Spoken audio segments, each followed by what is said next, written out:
Time to filter, guys. Here we go. We're going to filter one of our sakis. We're going to do the pineapple one. And I made sure to sterilize everything with hot water.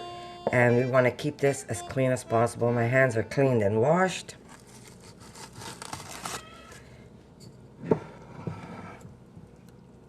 And we're just going to put it into my, hopefully it should fit. Look at that, made to measure.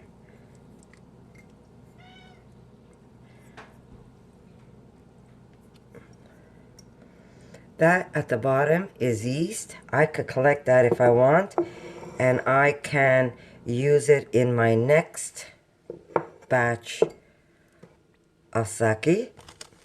Oop, I don't want to waste any.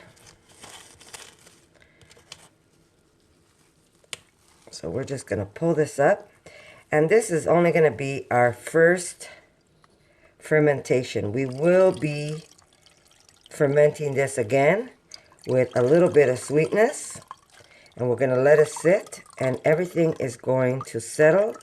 And now we have a choice. We could leave it milky. Or we can simply let it settle and then transfer it to another bottle. I'm just going to cover this so nothing goes in. And we're just going to, remember your hands have to be clean, guys. And I'm just going to squeeze the pineapple and the rice and get as much out of this as I can.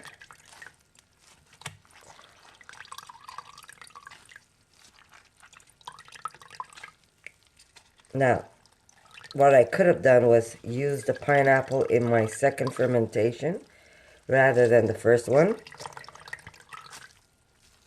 But I figured pineapple also has enzymes where it eats up the rice, or should we say the starch.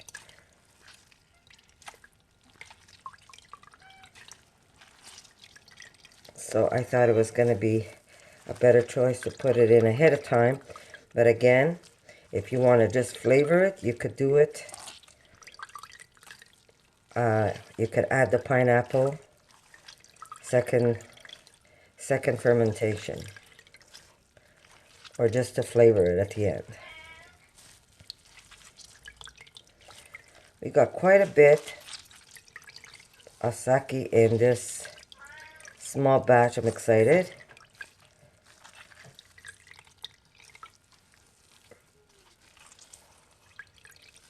I just want to find a clean place to put this. Hold on.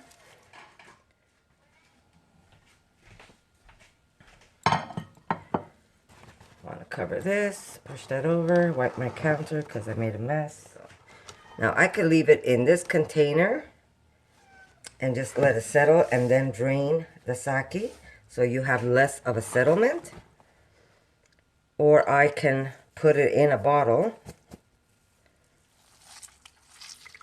I wish you could smell this. It smells like sake, beautiful. Now, you can drink it like this, where it's more of a dry, almost like a dry wine. Or you could do what the Koreans do, where they add a little bit of sweetness to it, which I like. But then they call it something else. So I can't pronounce it, so I'm not even going to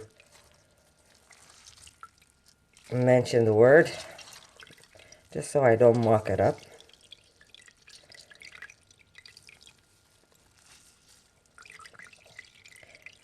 Wish I had some stronger hands.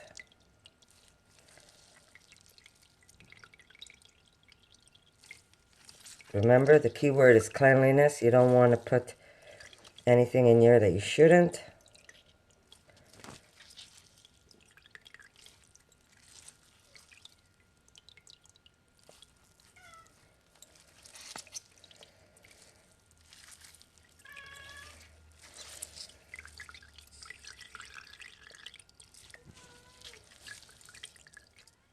So there we go. Now this is very milky, but as this sits, like I said, it will change color and go into a clear liquid.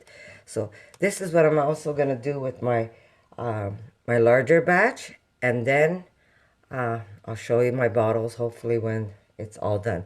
But it's very simple. You can find a pretty bottle. I'll show you one of the bottles I have here. I'll probably put this one in this beautiful green bottle I have with a cork. And I will keep this in the fridge and drink it nice and cool. That will also help the fermentation to stop, I think. Or you can pasteurize it, where you put it through a certain heating process where it stops the fermentation. So I'm not going to pasteurize this. I'd rather keep it raw the way it is. So I will be keeping mine in the fridge. But there's so many ways. If you really want to make sake, there's so many ways you can make sake. And there's so many different people out there that show you how they make their sake, and it's just wonderful to just try some. It's really, if you have some sticky rice, and if not, just buy some. It's really not that expensive, and you really do make some nice sake. Okay, I'm just gonna give this a little taste. I know it's early in the morning.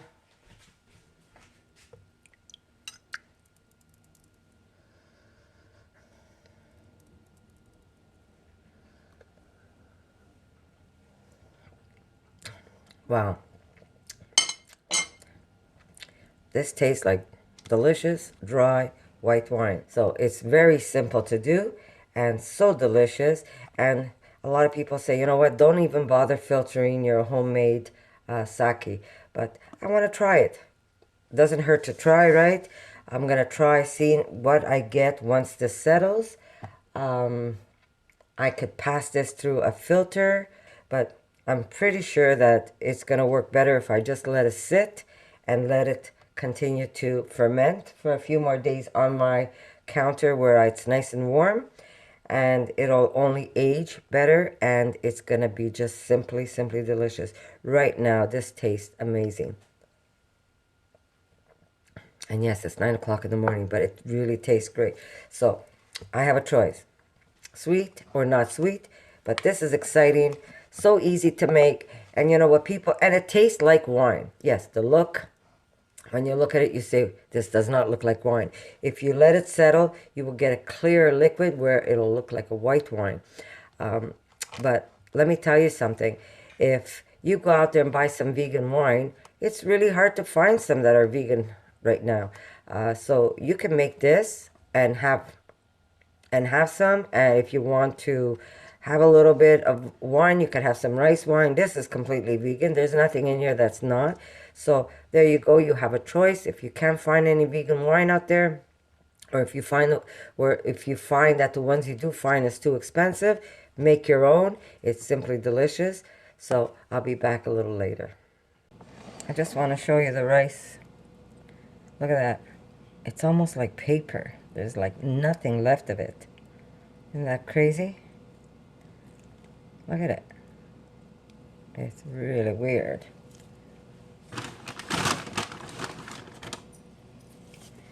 Anyhow, I'm going to keep doing this, and then I'll show you now. I've got them. There we go. See? They're in big bottles.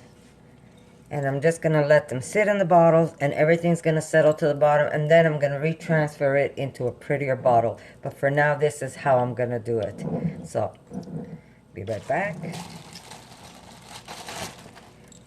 I'm just going to put a coffee filter on top with an elastic. Make sure nothing goes in it. And then hopefully I should be able to transfer all of this. Once I've got them in bottles and filtered, I'm going to put them back into my big jar where it's going to be easier to have everything everything settle at the same time. But for now, I'm just putting it in bottles. Bubbly, almost like a champagne. Here's another bottle that I'm going to fill up. So I'm sorry you can't see all of this. I'll show you what the product looks like at the end. For now, I'm just going to continue filling my bottles, and hopefully everything's going to settle to the bottom, and I'm going to get myself a nice clear sake.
There it is. It's back in the container. And as you can see, it's already starting to settle down. You see how it's a lot clearer there than there? So when it settles down a bit, I'm not going to make it super clear because I probably won't be able to. But as soon as it starts to settle down enough that I can take some of the clearer liquid, I will bottle them and put them in some nice bottles. I've got all these ideas how to make, maybe make some future sakis with lemon and ginger, so I'm excited over that. And there's another thing I want to show you. This is called my ginger bug. Notice the fermentation on top. I'm going to feed this again now, and I'm going to put 2 tablespoons of ginger and 2 tablespoons of white sugar. That's what's going to feed my bug. And then I'll be able to make ginger beer or any kind of fizzy drink out of fruit juices, and that's going to be pretty exciting too. So that's another thing that I'm going to show you how to make. And like I said, every day you're going to feed, and this you need to do it for a week before you can use it. So every day you're going to feed it 2 tablespoons of grated ginger with 2 tablespoons of water and 2 tablespoons of sugar. And then on the 5th day, you're going to have your ginger bug. And then you can use some of this liquid in some fruit drinks. And then you seal them, and it's going to be a nice fizzy drink, nice carbonated drink, but done natural with a natural bacteria. And this is also good for your belly. So that's another thing that I want to show you. Very easy to make. It's called the ginger bug. And like I said, do you see already how it's starting to settle? So there you go, guys. Very simple, very easy. Get a chance, do make some sake or some Korean wine. I have a new batch going here. Don't mind the color of the bottle. It's just tinted bottle. But I've got more fermenting, so I'm excited because I'm just going to keep making them and enjoying it and giving some away as gifts. So there you go. My camera shut down. I put 2 tablespoons of sugar, 2 tablespoons of filtered water. I have my beautiful ginger here that's already washed and ready for me. And I'm just going to grate me some ginger. And you want to add, and it doesn't have to be precise, but you want to add about 2 tablespoons of the ginger to that mix. So this is about a tablespoon here.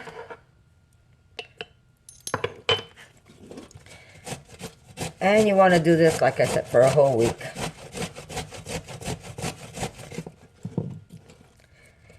And when you do this, use also the skin, because I think the skin helps.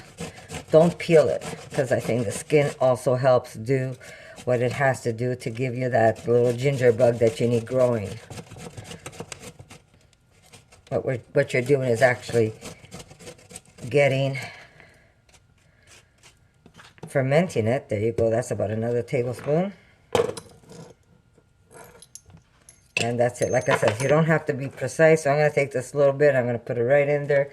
And that's it. Close it. Again, you want to use something like paper towels where it can breathe. And I lost my elastic. But basically, you're going to close that up. I will find another elastic. I'll look for it before my dog eats it. Okay, so here's an elastic. And just leave it on your counter and let it do its thing. I'm not sure if you saw it earlier, but you saw a little bit of fizz. And every time we add the sugar, and give it a good mix, every time you add the sugar, what you're doing is you're feeding it, and it's going to grow that great bacteria. That's good for your belly. JJ, I'm just going to wrap this up for tomorrow. And if you're not going to use this, keep it in the refrigerator. Once you've had it going for 5 days, JJ, once you've got this going for 5 days, and you've got... So there you go. If you're not going to use it after the 5 days that you've made your bug, just put it in the fridge, and that is going to be activated. So you can use it in any future drinks. So there you go. Another exciting thing for you guys to try.